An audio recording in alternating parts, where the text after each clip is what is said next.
Welcome everybody again. This is your favorite family member, Uncle Mike. I have my boy Chris Drye here with me as we get ready to talk about this episode titled "Fatherless Men." It's been a long time coming today. I had a couple other co-hosts that weren't able to make it today, but we're going to go ahead and we're just going to get it started with just us two. I mean, we're going to make it a conversation and we're going to talk about what we know to talk about, our experiences.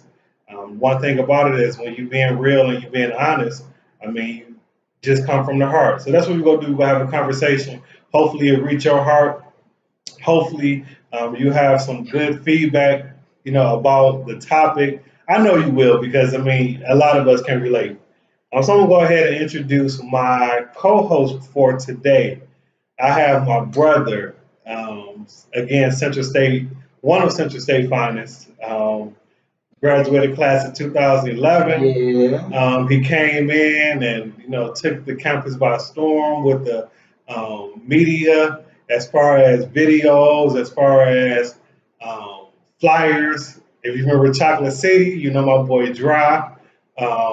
Again, I have Chris Drye here with me for today on this topic of fatherless men. How you feel, Dry? Go ahead and talk. First off, I just want to say, I'm blessed to be here. Come on, Blessed bless. to be here, man. Never would have made it.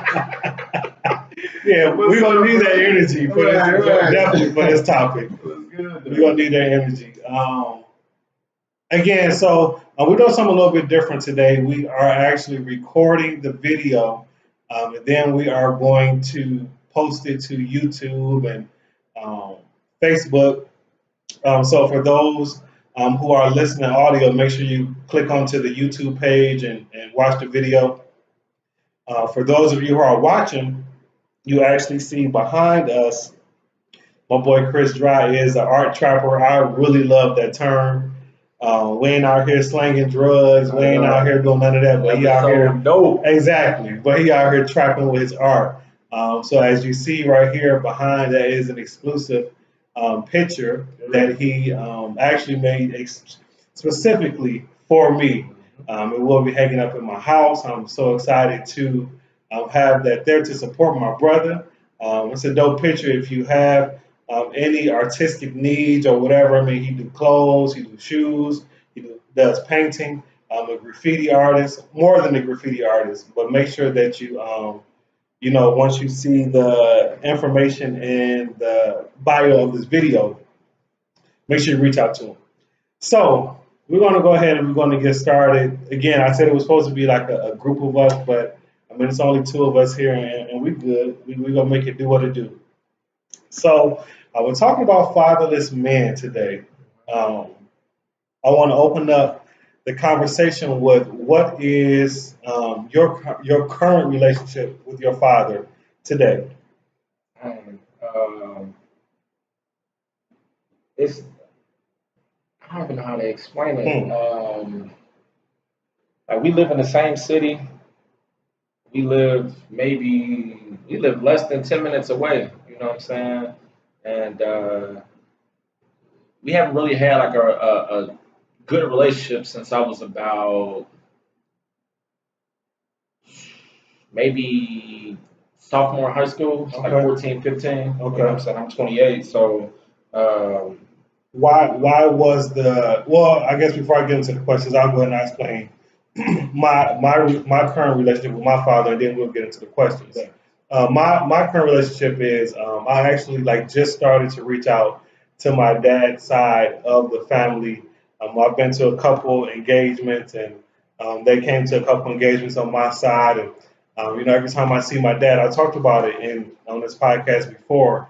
Every time I see him, he always says, we just got to do better, and we got to start somewhere. And we just really have to put in that effort to start a relationship. It's a lot easier said than done. Um, but when two people are willing to make it, just take that first step. So you said that you haven't had a relationship with your father since the age of 14. Why is that? um, I don't know. Like My dad, I think he had to like drop out of school in like third, fourth grade to work. You know what I'm saying? So like he not one of them type of he an older dude. You know what I'm saying? He don't he's not like very expressive. Okay. He doesn't like communicate well, and just by me being me, like I understand that. You know what I'm saying? So How old when you say old? Older. my dad is early 70s. Okay. Early 70s. Okay. I come from older parents too. Yeah. So I mean, I get that. Yeah. And a lot of older men are closed off like that. Like I was talking to someone about baby showers, and I was talking to my uncle, and he was like, I would never go to a baby shower because back in the day, men didn't go to baby showers, but now things today are so uh, kind of like joint, which is not a bad thing, Yeah. but things are joint. Um, and things are changing. Things are changing. So 14 is that the last time you spoke to him? Nah, Because you've had some milestones in your life so far, like you had a graduation, you've had shows, you've had fashion shows. Why you hadn't reached out and said, I would like for you to come here, or can we sit down and talk, or I have. okay. But you when you get like pushed away, Mm. when you get lied to, when you get, um, I guess like belittled in Hmm. a way, like you don't want to be around that. Right. You know what I'm saying? So uh, I've invited him to stuff. Like he got invited to high school graduation. Okay. Soon as it was time for graduation, it was some reason he missed it. He had something he had to do. College graduation. You know what I'm saying? At the time, this was the greatest thing that I've ever done. Like my whole family have done. You know what I'm saying? It was me graduating college. He said he was in the hospital. You know what I'm saying? He had hurt himself or something. And my show girl, you know what I'm saying, last year, this was the biggest show in my career at the time. And I invited him to that early. And he was like, nah, I got a job so I can, uh, he got the job to help one of my other family members, you know what I'm saying? But I'm like, okay, like, I'm not gonna keep reaching out to you and inviting you to stuff if you're not gonna you come. slap my hand every Yeah, time. like I'm not tripping. Like I don't feel no type of way about it. You know what I mean? Like he beat himself up about it. Yeah. Though, you know what I'm saying? Like every time I do talk to him, it's like, I know I missed your graduation. Like that was 2011. Like don't even care at this point. The same thing I said on my dad. Like every time he see me, he says, I know that I know I didn't do right by y'all and all that. And I understand it for real. And it ain't nothing but guilt. Yeah. It ain't nothing but guilt. I need a pop. And it's you use my bop bop. And there's nothing that we can do to change that because that's just how they feel. Yeah. So do you have any memories that like stick out with him? Yeah, I used to stay with him when I was freshman in high school. I used to stay with him in this neighborhood in Cincinnati called College Hill. We stayed on Argus Road.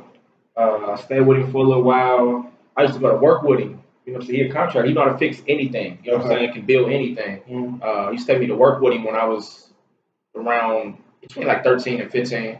And like he taught me how to do concrete, how to do drywall. Like yeah, working with him doing that type of stuff. At what age was this? That was about 14, 15. Okay.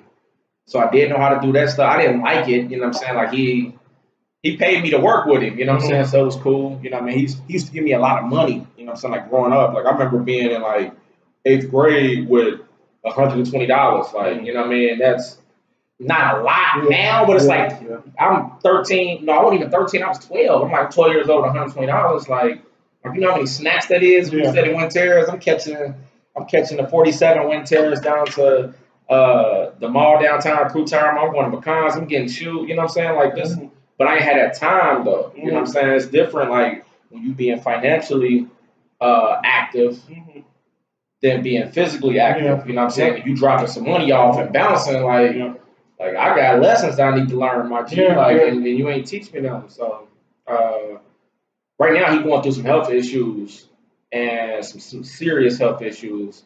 And at first, he had made me mad. Like I didn't even know about it at first. We weren't talking, and one of my nieces was at the hospital with him, so it was like call Chris for me, like so they called and we all on a group video chat. You know what I'm saying? My niece and my nephews, and he on the phone just being like brand new, like you know what I'm saying? He on the phone like he didn't know you. Nah, not like that. I mean that he did that after that situation, but he was on the phone like I'm doing something wrong to him. Like, you know what I'm saying? Like he cried on the phone like I just want a relationship. And I'm like, bro, you only doing that because they on the phone. Like he would have did that if they weren't on the phone. Like I've never seen you cry. Like he the type of older, he's not gonna cry. Like I seen this nigga work, like do construction with a hernia. Like that nigga don't cry. Like you know what I'm saying? So he on the phone like trying to putting on for real. He trying to get a what you get an Oscar? Yeah, nigga got the T on that. Like he on there trying to get MTV Movie Award, all type stuff. Like so I'm on the phone like, and I'm grown. Like you know what I'm saying? So it's like the respect. I only respect you because you're my father. Like we don't have that. We don't have that relationship where I'm like I'm about to listen to when you. You emotionally invested. I don't care. Like you know what I'm saying? Like when the Bible says you should honor their mother and their father, like that means like I recognize you as my father. You know what I'm saying? I don't have to talk to you. Like, I mean, I don't. Yeah. I'm never in a point in my life where it's like, oh, I did this. Let me go call my dad and tell him. Like, I never think about calling him. Like, and it's just because for years consistently you've been out of touch. Yeah. And then when this health stuff popped up, I'm like I feel bad. Like, you know what I'm saying? Like, I feel bad. But what do you want me to do? What you want me? Like, I can't do nothing, my guy. Like, I'm at the point now, it's like I'm doing stuff. Like, you know what I'm saying? I'm moving around. I'm doing shows. I'm doing shoots and stuff. And I know people like, well, that's your father. You know, you got to make time. Like, I don't have to do nothing. You didn't choose to make time when I was growing up to be a father to me. Like, so why should I choose to just, like, drop everything? Like, I'm at the brink of my life where it's like, I can fail right now, or I can blow up right now. You know what I'm saying? And I'm trying to be on the blow up side of that. You know what I mean? So I'm not. He's not important to me, and I'm not emotionally invested enough to put a hold on that. You know what I'm saying? Because you didn't stop your life to, and not even to be petty, but it's just like we don't have that connection. Like you know what I'm saying? Like I don't feel bad. I don't really really care to talk to him. Like you know what I'm saying? I feel like I need to have that, I guess, last closure type of talk with him, and then wherever it go from there. But it's been so much time missed. I remember when I came home from Central one time. I think I was like a freshman. I came home. We used to go to Subway a lot. That was my thing on the Subway when I lived with him. So we used to be in the car on the way to Subway, quiet. He don't have nothing to talk about. We have nothing in common. I'm like, yo, I had a 3.2 GPA this semester. He's like, what's the GPA? You're like, I'm in college, right? Like, you know what I'm saying? Like, so it's like we don't really have nothing to talk about. So you got a Chris Drye painting, though. I was big on Chris Drye. Okay. Yeah. Okay. I wanted to sell it, but I was like, oh, okay. With my dad, I've told y'all again on the podcast that my dad and my mom has struggled with drug abuse and alcohol abuse. In their earlier years, my mom has 31, so my mom has 30 years clean. And my dad, he's not clean, but he's not out there like he used to be. So one time my mom, she took me and my brother over there, me and Rabbit. No, it wasn't even Rabbit. Me and her went over there to go and visit him. And like, we go to the door. We say, is Johnny there? They say, yeah, Johnny here. Who's here? I said, tell him his son Michael is here. So he said, okay. I said, Michael who? Like your son. Yeah, like your son Michael. Michael who? Oh, my son. So for me, that is something that I don't know, like if I will ever get over, because that is one of the biggest memory that sticks out to me about him. But my relationship with him is that. That's crazy. Because you asked me that, like I said some cool stuff. Like you been a bum, but I said some cool stuff. Like that's crazy. My experience is when someone said your son Michael he didn't remember me. And I mean, I was either in high school or like early in college. I walked away. Like I've never. Well, it was with my mom, and we was going. Got back in the car. But like when he came out and he came to, it was just like awkward because my mind is still replaying that like, damn, this nigga didn't know me. You know, he should have came out. He would have messed you up. He'd have came out like side. Come on, nobody want to say that. Everybody playing with you, right? Everybody playing with you. So like that's the memory that stick out. And then just recently, we went to my aunt's funeral, which is his sister, and we went to their funeral, and we sitting at the table, and some of my cousins come up. And he's been around, of course, because that's his side of the family. So they've been around him for like forever. They're sitting at the table with us, and they're like, we used to always go to Uncle Johnny, and he used to take care of us, and he used to get us out of trouble, and he used to like always make sure that we was okay. And I always wanted to go to my Uncle Johnny. And mind you, this is just what's this? August. So this is April, March, somewhere around there. And they're like, yeah, we had that experience with him. And I'm thinking like, damn, y'all nieces. And y'all have had this experience with my father. And that's the same thing about the nieces and nephews. Yeah. They got the, actually, the job, I picked up a job, was to help one of my nieces. You know what I'm saying? Her mom had died, and she got kids, and she taking care of, my sister's kids, And so you got a job to be able to help them. And I'm like, cool. I ain't even mad. Like, all right, I'm happy you there for you. I'm happy y'all got that. But to me, that like it stuck out. It's like, damn. And I'm grown. I'm 30 at this time. I'm grown. Like, damn, he got that relationship with them, and I'm your son, and I don't have nothing. I don't have nothing with you. And I've always said that I don't ever like. I don't wish bad on my dad. I don't ever feel like nigga, you weren't there for me. You ain't do nothing for me. Just because of how I have come up and how I have flourished as far as my life and things that I've done. It's not my character. Kyle always tell me, because I'm the friend where if you get mad at somebody, but I still am friends with them, like I can still be friends with them even though that y'all don't get along, because it's going to be a respect factor. You don't got to talk about them when I'm with you, and they ain't gonna talk about you when I'm with them. And that's just how I've always kind of like done things. Like I can get along with him, and not harbor those feelings. But in the back of my mind is always there, like you weren't there for me, but it's kind of like now, look at me now. Once again, like that's not your character either. To even boast like that. I've never seen you boast. You know what I mean?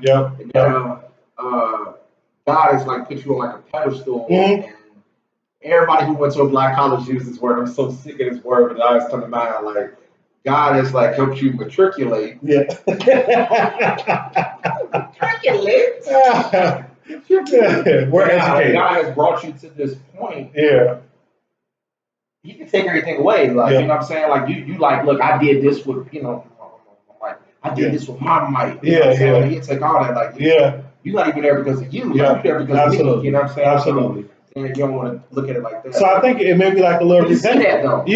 He see that. Like, the feeling you want to say, like, look at me now. Like, he see that. Like, I know I wasn't there for you. I know I ain't do right by you. You know what I'm saying? Like, he see that. Like, God got a way of like showing people Absolutely. Without you even having to say Absolutely. something. You know what I mean? You never have to brand me. It's like, he has a way to see everything. Somebody telling him stuff, he's seeing stuff. Yeah. He know everything. So that's why I said maybe it's like a resentment mechanism. Yeah. You know, how you deal with it.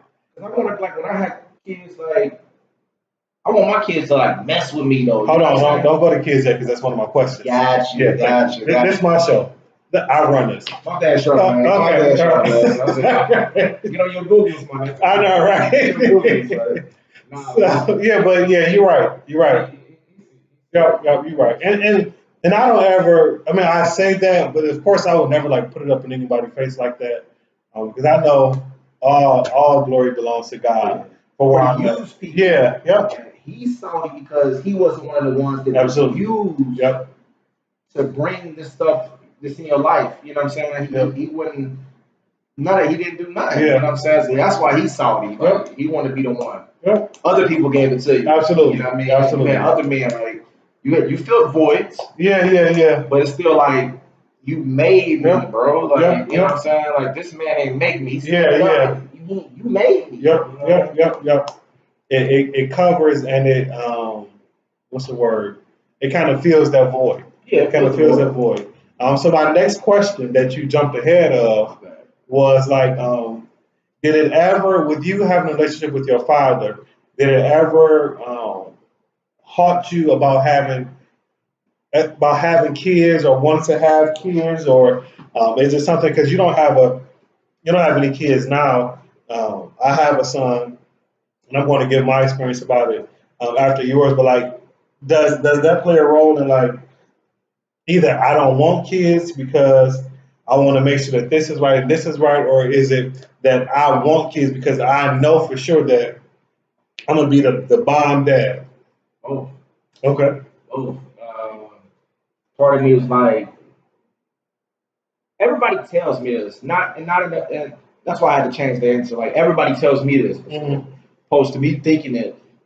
They tell me, like, I'm gonna be a great father. Like, you know what I'm saying? I've been working with kids all my life. Like, that's what we do. You know what I'm saying? So people, most of the time it's women. You know what I'm saying? It's like, you'll be a great father, and I'm like, man, I can't wait to be a great father. You know what I'm saying? Then a part of me is, I'm very scared to be a father because just like us, I work with so many kids who deal with the same thing, and I'm like, how could you, like, really have a kid and be a bum? Like, you know what I'm saying? I'm like, what was in the water? Because nobody has a child and it's like, you have 9 months to prepare for this child, to either prepare or to run from this child. You know what I'm saying?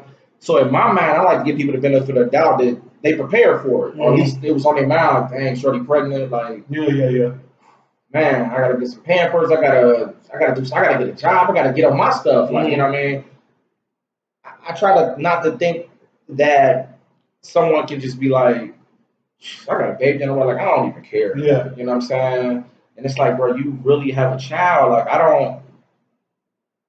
I can't be a father figure to mentor to everybody. You know what I'm saying? I mentor people who have fathers. Like, you know what I mean? And they like, look, you got to bond with my child. Like, I need you there for them. You know what I'm saying? Now we a team. But when I don't gotta be no father other than what I do, like, be mentoring and, like, you know what I'm saying, teaching and stuff. Like, I don't know how to change diapers. Like, I don't know when to feed a baby. Like, I don't know clothing styles. Like, you know what I'm saying? Stuff that I'm fearing. Like, you know what I'm saying? And it's like, dang, what if the person I have a child by, like, what if that person, like, our relationship, like, dwindles? Then where does that leave the child? Like, how does she look at me at that point? Like, how's the child gonna look at me? Oh, it's weird. It's like, scary. It's very, like, I'm very, very, very scared. I'm not scared of too much stuff, but that's something. It's a life. You know what I'm saying? Like, I just don't want to. I don't want to be the reason someone fails or feel that they're lacking something in life. You know what I'm saying? Like, I don't want my child to make it and be like, I had a whole ass daddy and it's me. Like, you know what I mean? Before you go any further, I want to stop you there because I had, like, an epiphany. And a lot of y'all know. He gave me water in this cup. I don't even want to show the cup. Hey, show the cup on screen. You know, and a lot of the world know because I broadcasted. I have two nephews, Jarrell and Jordan, and I've pretty much had them. I saw Jordan earlier too. Yeah. I saw Jordan. He's with my mom. I've had them pretty much from birth. Jarrell more so. Jordan once I got out of college because Jordan was born once I went into school. But Jarrell is at the age now he is 14. So Jarrell is 14 years old, and I always like boast and brag about him because, again, that what you said, like I don't want it to ever be the situation where my child grows up and they be like, you know, Daddy, you weren't there for me. You didn't do this for me. You didn't do that for me. And as of today, Jarrell has grown up to be the person, and I'm only saying Jarrell because he's the oldest. Jarrell has grown up to be exactly what I wanted him to be at 14. Makes me proud. It makes me a little emotional because, again, you want to see that. And then on the flip side, the scary part comes in now that I have my son. My son is 4 years old. I hope that my son grows up to be who I want him to be because things can change. Like things can change. MJ can get 10 years old and decide he wants to be a problem child. And that's the thing. Yeah. That's why I want to stop you. So you can go ahead. Honestly, I don't even think it's fair. And this, me not having to like, oh my bad. Me, you know, not having kids and only working with them for, you know, a certain amount of time a day. Like maybe I'm wrong for saying this, but I don't think it's fair to be able to say like, I want him to grow up and be like this. Mm-hmm. You know what I'm saying? I feel like it's just our duty as parents or future parents to show them the right way to live. Yeah. You know what I'm saying? Through you, like they model it through you, opposed to being like, look, I need you to get up and go to church. I want you to play football. Absolutely. This nigga might want to be a ballerina. Yeah. Like, you know what I'm saying? And you can't even, you know, take him away from that. Like, so I feel like we just gotta show them great examples. Because I had great examples of men in my life. You know what I'm saying? Please don't. That's another question. Okay. Let me stop. I'm gonna kick this nigga off. Damn, my bad. I need to check my Googles. Thank you. But yeah, so I definitely agree with you there because we all have this vision of one who we wanted our parents to be. We all have this vision of who we want our kids to be. But that's compared to somebody though.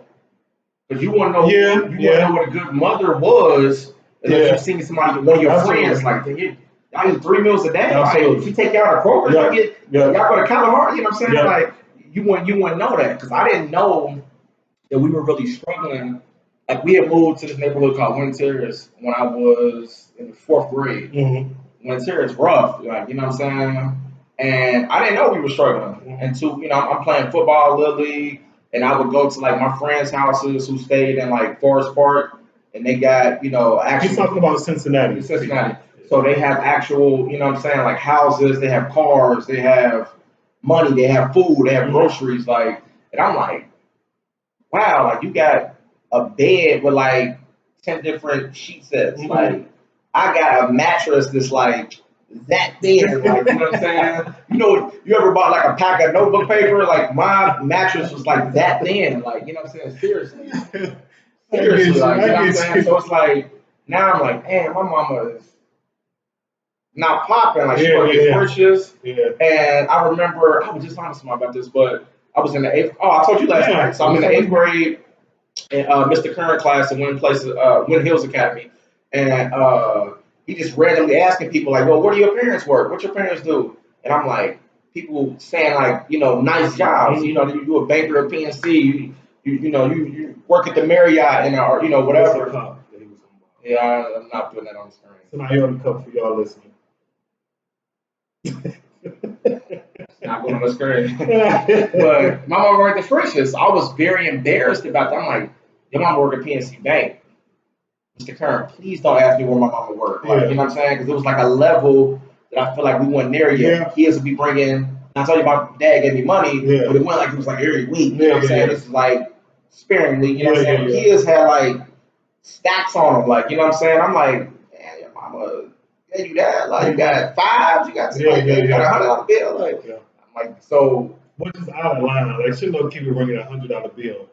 Especially in Ontario, so but so we don't know what a good parent is until you see another parent. You know what I'm saying? You comparing yourself or situation with something else. Man, we do it with ourselves though. We compare the level of success to what our peers have, and you really can't compare. We very successful. Yeah. Very, and you know, overcame a lot, but I'm working on that, not comparing myself. Like, that's their. That was their journey, That was their journey. You know what I'm saying?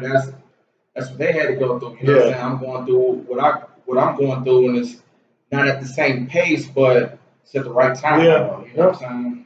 I get you. That's another episode too. I'm giving you stuff, man. Yeah, thank you. Write that down, man. Make sure I got it. My credit. Give your credit. Yeah. Okay, so next question. Have you ever asked your dad about your upbringing, or would you ask? So I'll go first. I always ask you first. My mom has always kind of been like really 100% honest as to the way that me and my siblings were raised. Some of my siblings were adopted. Some of my siblings were raised with their father's people or with their grandparents. Some, my story, I talked about it where I was raised with a friend of the family. I still call her my mom to this day. So my mom has been honest with the way that we were brought up, but I don't think that I've had enough sit down time with my dad as of right now to ever be like, well, Dad, give me your side of the story. You know what? Tell me why you were not a part of our life. Besides what I think, because what we think drives so much unnecessary emotions that may not even be the case. But it's because of how we feel and how they made us feel. We create these narratives in our mind like, Dad, you weren't there because you just didn't want to be there. Or Dad, you weren't there because my mom didn't want to be with you. But it could be the drugs. I can come around y'all and I'm doing drugs. And to me, looking now as an adult, that's an acceptable excuse. Like, I'm gonna say that's a great way. That's an acceptable excuse. So I have not, at this point in my life, I have not asked him like, give me your side of the story. But have you? I don't care. You don't care. Now, I know, like growing up, he was in the pen. You know what I'm saying? In and out the pen. Before I don't have no memories of him before the age of maybe like 5 or 6. Okay. That's when I like really started seeing him. So I guess from birth to about that point, he was, in and out of the penitentiary. And he did what he could do. You know what I'm saying? Like, he would come pick me up on the weekends. There was a lot of weekends where it's like, all right, I'll be there such and such time, and I'm on the couch. Mm-hmm. And then, you would be supposed to be there at 3 o'clock, and then it's like 3 o'clock in the morning now, like a whole half a day that passed. So what happened on TV? So the situation where it happened on TV, you lived that. Yeah, like you see it on TV. Yeah, that was real. Like my mom, and that was I don't know the situation between my mom and him. Mm-hmm. Like I said, I really don't care. So I'm not gonna ask her because, of course, she's gonna hype it. Yeah. Because she was the one that was. She wasn't really. She was there, but she wasn't there. You know what I'm saying? Like, I raised myself for real, since like the age 11, 12. You know what I'm saying? But she was there more than him. Mm-hmm. So of course she'll twist the story, like, you know what I mean? I really don't care. You know what I mean? I'm at the point where it's like me having him in my life doesn't, in my mind, maybe right or wrong, which I don't care, but I don't feel like it helps or hinders me at this point. You know what I'm saying? So I would say the same thing too, but like Drye for real, when I was sitting at that table and then they were experiencing him,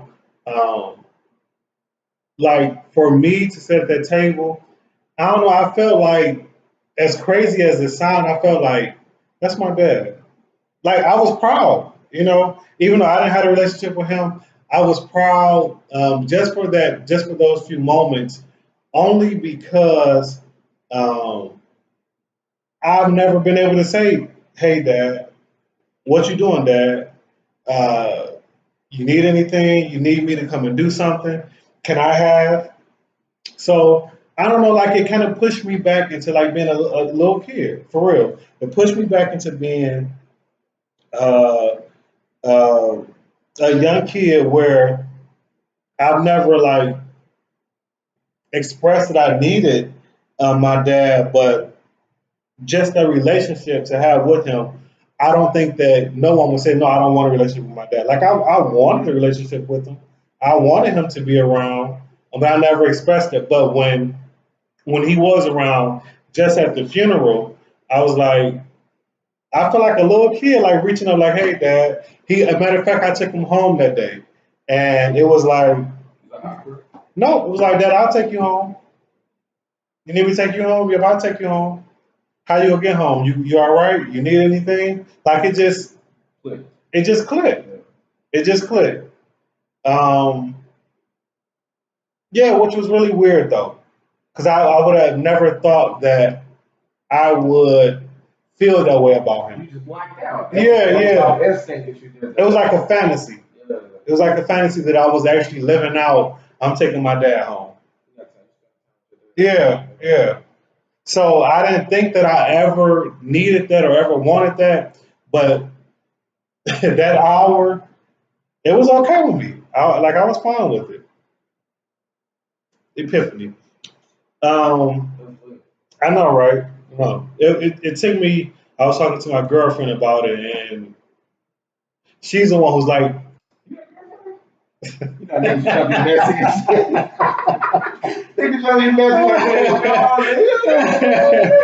So she was the one who was like, I think you should pursue a relationship with your father. And since then, like again, I told you we've been around it, whatever. My next question: if it was your dad got his act together, he wanted to be a part of your life. You're saying that he was making efforts. Would you be open to a relationship with him? To be honest with you, like I don't know. Mm-hmm. Like when I say I'm numb to the situation, like I'm really numb. Like I don't really care that he hasn't been there. I don't care that he's there for other people. I mean, I'm happy for that, but it's like that don't hurt me. Like I don't care. Like I'm 28. Like But I can only. But if he's like, "Son, I would love to have a relationship with you, and I'm going to put in the effort," would you say, "Okay"? Like you don't give your mindset is still, "I don't care." Like if you come around, you come around. If you don't, you don't. What if he actually started coming around? Would you welcome it? I have a lot of questions. Yeah. I have a lot of questions. Like why now? Mm-hmm. Like what you feel like you need to get now? Like Mm-hmm. you know what I'm saying? Like why is it this important now? Then I will ask questions. Like I said, I don't care to know why. You know what I'm saying? Why weren't you there? What you had there? Yeah. I don't really care. So then I will ask those questions. Like what was you at back then? Like what? Mm-hmm. You know what I mean? So you would be skeptical, thinking that he's after something. Not so much after something. In a sense, like if I'm rich or something, like I don't have nothing to give him. Like you know what I'm saying? Yeah. But I just want to know why now. Mm-hmm. And that's fair for me to ask that. You know what I'm saying? Like you miss all of your life. Yeah. I was about to limit it. Like 15 years. You didn't miss all of my life. You've missed the things that have molded you into a man. He just know like little Chris. Yeah. He knows 7-year-old Chris. Mm-hmm. He don't know 28-year-old. You know what I mean? College graduate, mentor. Yeah. You know what I'm saying? Teacher. He don't know educator. He don't understand that. You know what I mean? Mm-hmm. I remember he had told my godfather like he need to get a trade. Like a trade? Mm-hmm. This ain't 1960, like, right? Yeah, it was a job. Yeah. You know what I mean? So, now I just have a lot of questions. I want we don't have that rapport for me to even answer. Like, you know what I'm saying? Like, if you and I, you know what I'm saying, like, God forbid we fall out or we didn't talk, you know what I'm saying, for a period of time, and you like, look, my bad, you know what I'm saying? Don't even finish. Yeah. We back. It's you know what I'm done. saying? We got that rapport. But you I know what you want to say. You know? Yeah. But him, we don't have that type of rapport. I don't have no feelings for you. You know what I'm saying? I'm just not attached to you. You know what I'm saying? It's almost in a sense as if he's not even my father. He's a stranger. I got you. You know what I'm saying? So it's like, that's why I say I don't care. Yeah. I don't care about strangers. In the sense of I don't have any emotions attached to them. So it's like, that's how that feels to me. I get you. Yeah. So my father right now is as well going through some health issues, and he's as well going through like some house issues to where he's going to move in with someone else. So crazy. My mom talked to my aunt about it, but I had a dream maybe like 2 weeks ago that my dad came to live with me. Would you let him if he asked you? If the accommodations fitted for him, I would. Which is, I don't know where it comes from. I don't know. I just don't know. Maybe it's the God in me, Kiera Shear. It's the God in me. But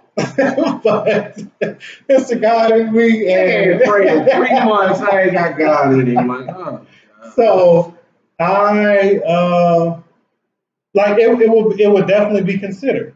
You know, it would be considered about his well-being. You know, so my answer to the question is yes. If a relationship was to be able to be formed now with my father, I would. And I actually think that I'm at a better place to receive that. Yeah, to receive him and understand. Again, drugs played a major part in my mom and my dad's life. Like it played a major part, and I think that because of the exposure that my mother has given me to that area, as far as like going to AA meetings, as far as being around homeless shelters, as far as Just in a homeless shelter? I've never said in a homeless shelter, but you know, with working with the Salvation Army, we see it. She was homeless though before. She was homeless before, and she stayed in shelters, and she stayed and squatted in houses. Like, she tells me all of that.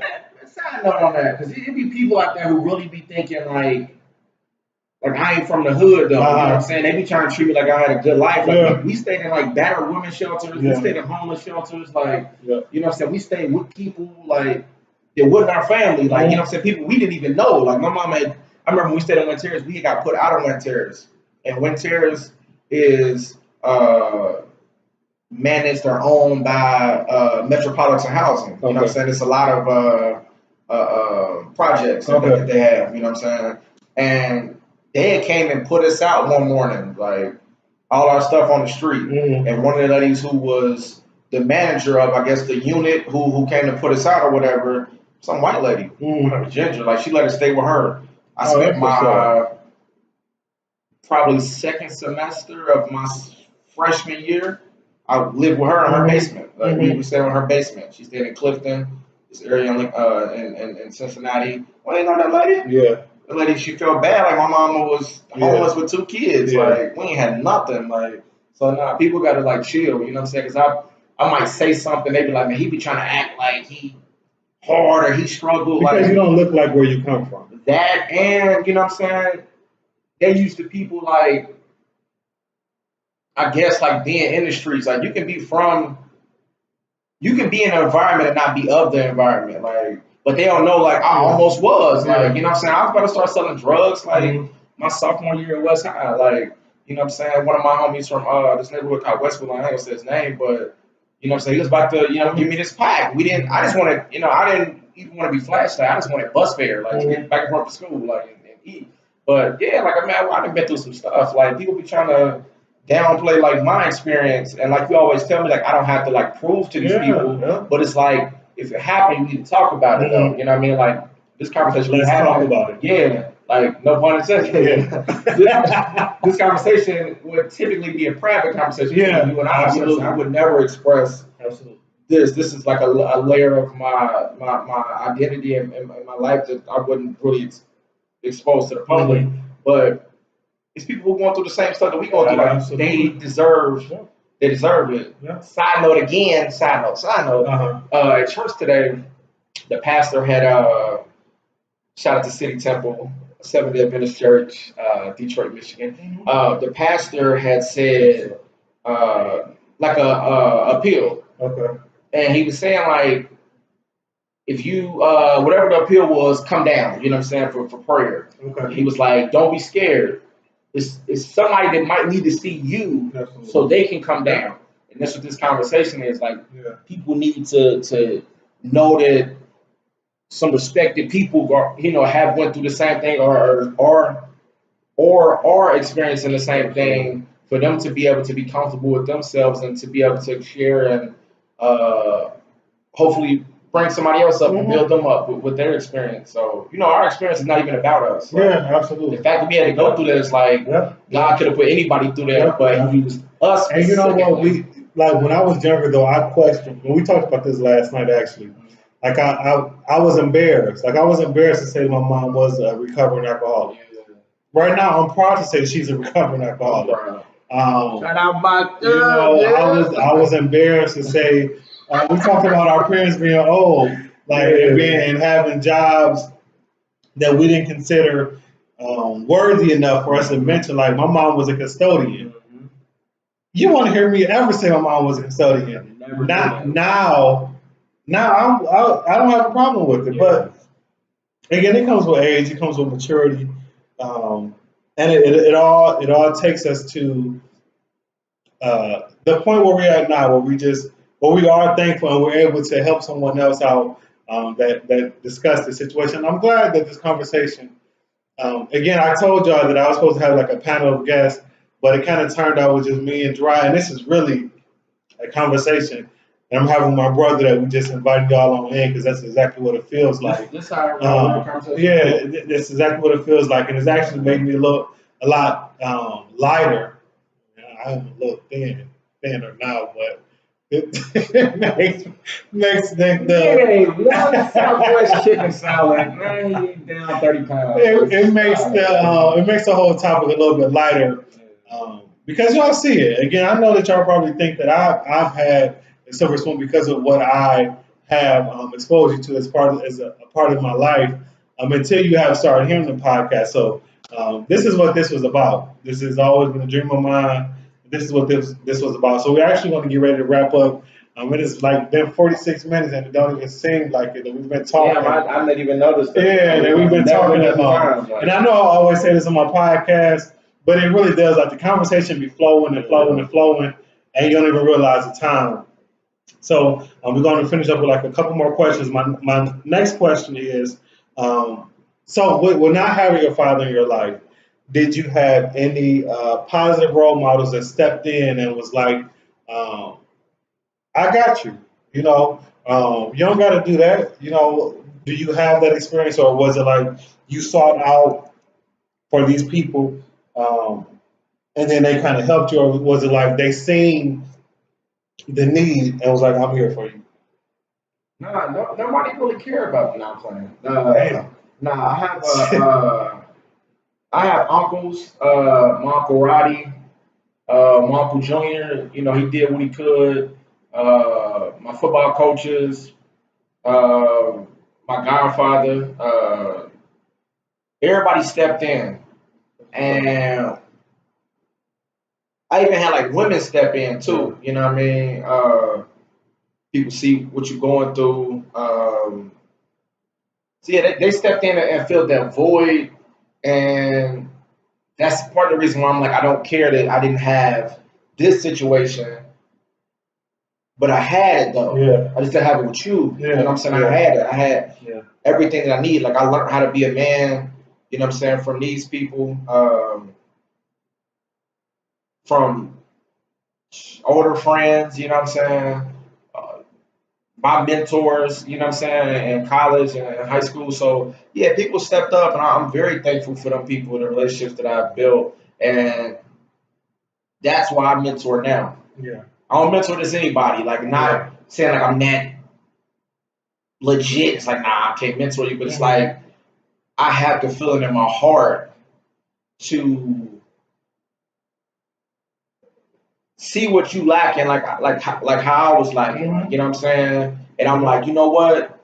You remind me of little Chris Drye. Like, you know what I'm saying? I gotta step up for you. I gotta anything I can do for you, I got to. Like, I gotta take on that burden for you. You know what I'm saying? And that's a big step. Yeah. It's a big step. So I have people that feel thin. You know what I'm saying? I wasn't just out here. I mean, I was out here, but like I wouldn't. Yeah. It ain't Just you want the worst. Floating the bow, like you know what I'm saying? Like yeah, people did step up, man. When people see that, and that's another thing.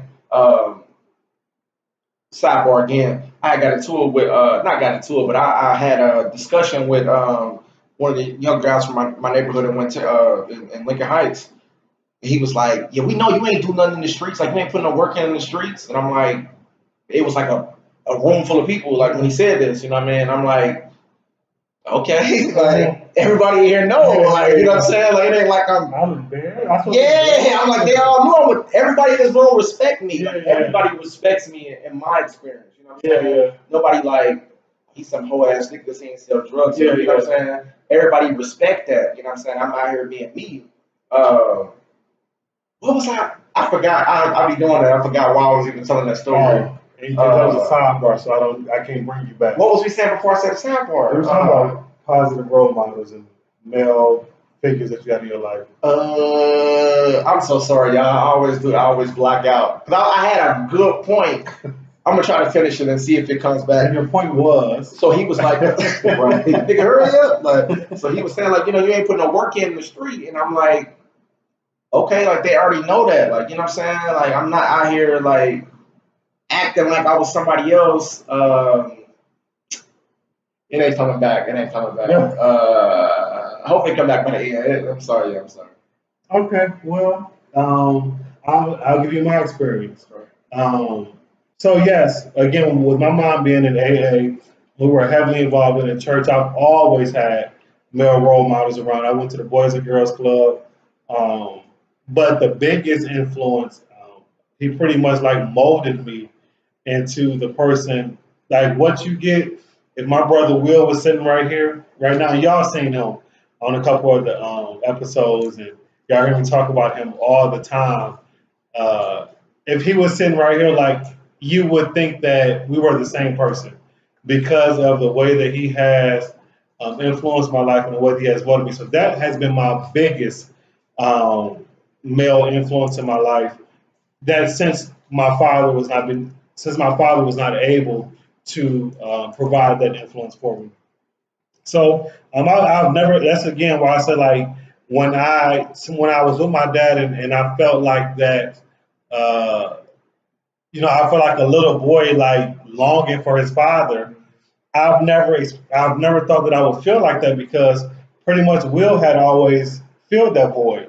Like I mean, I've never called my brother dad, but like it's really as far as when it comes to the person that taught me how to dress, the person that taught me how to be respectful, the person that molded my mind, it all comes from him. So like for me to feel that it was really weird, like, dang nigga, like you feel like this, like this man ain't really been here, but I didn't block it because everyone wants to have a relationship with their father.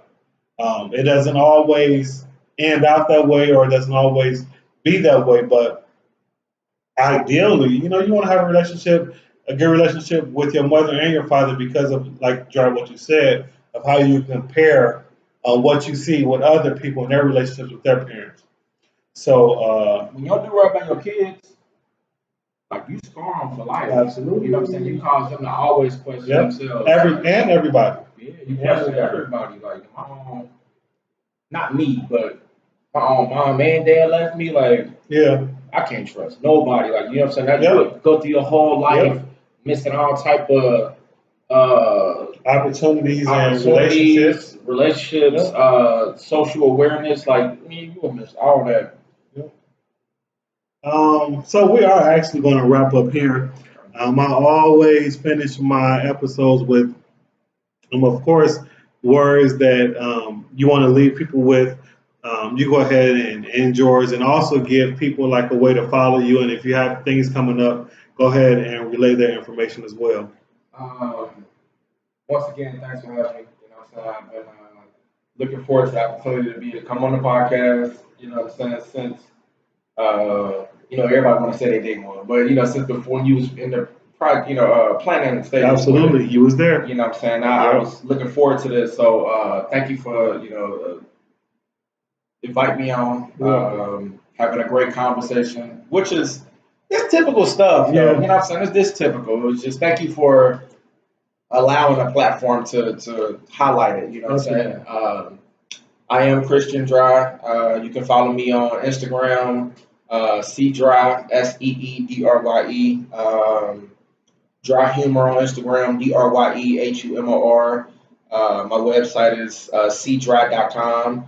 I'll be in Dayton in September. I'll be in Dayton next month. Dayton what? Dayton, Ohio. Dayton, Ohio. Vending at a talent show. I'll have that information on my Instagram and my website. My next solo art show is called Boy.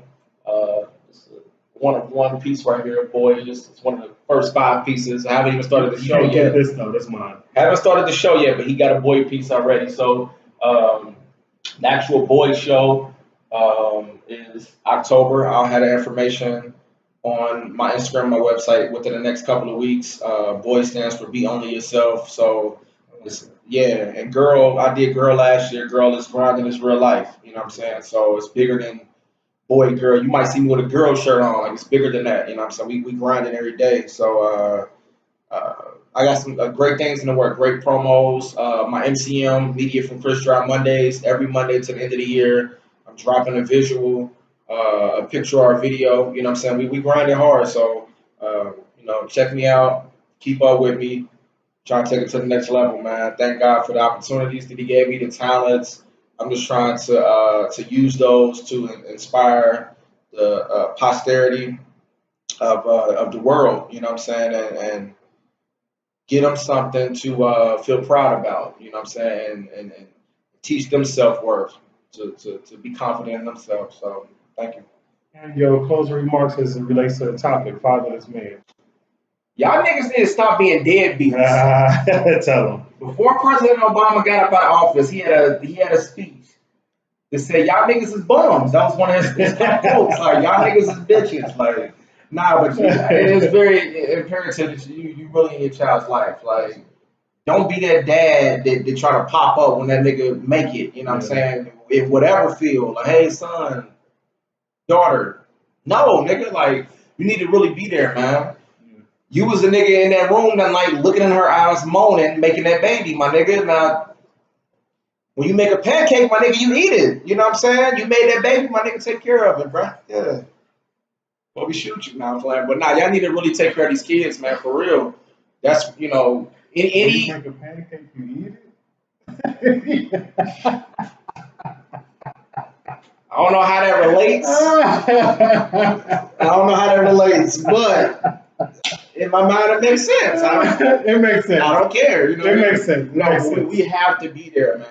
Even if you don't have kids, if you have nephews, you have little cousins, next door neighbors, like when you see them not having that boy feel, girls too. Like I don't mentor a lot of girls. I don't really like it, but I have about 6 girls that I mentor. You know what I'm saying? I mentor like 35 kids though. You know what I'm saying? That's a job in itself. Like. We gotta be there, you know what I mean? We gotta be there for these kids, man. Like, stop being deadbeats, man. Stop being bums. So, I got one. No, I'm saying, go ahead. I can tell them this is my show. So my closing remarks are: this was again a great episode. It didn't turn out the way that I wanted to turn out as far as with the other co-hosts, but this was absolutely what we needed. I always feel like at the end of my episodes, like, like that was a good episode. Same thing here. This was a good episode. I I'm fulfilled. Like this more so than being a dialogue between two brothers. For real, it was like a release.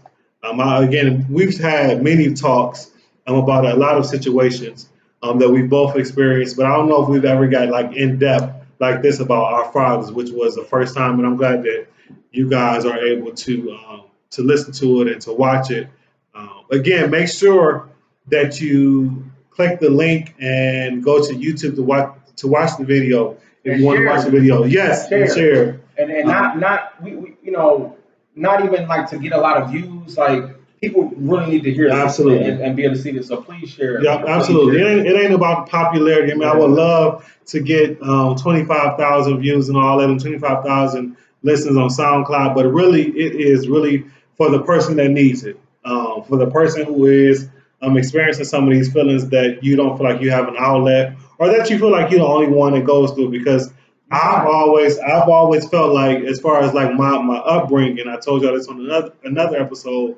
I mean, a previous episode, like I thought I was the only one that wasn't raised with my mom and my dad.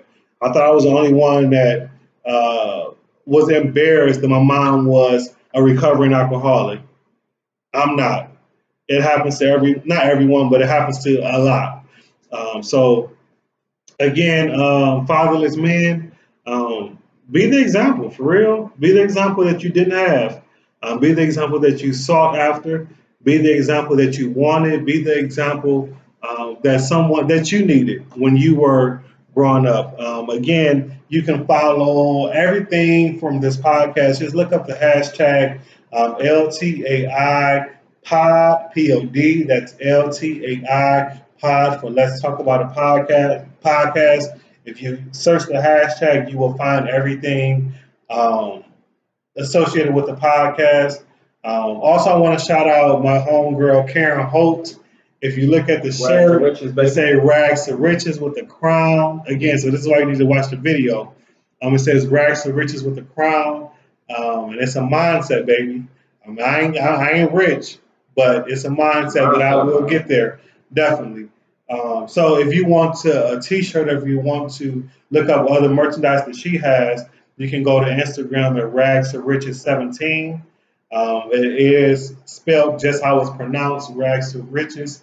Go ahead and look it up, and I'll also plop it in the video description. Again, if no one has told you that they love you, remember that Uncle Mike loves you. And thank you all for watching and tuning in. Cousin Chris, second favorite family member. Peace out.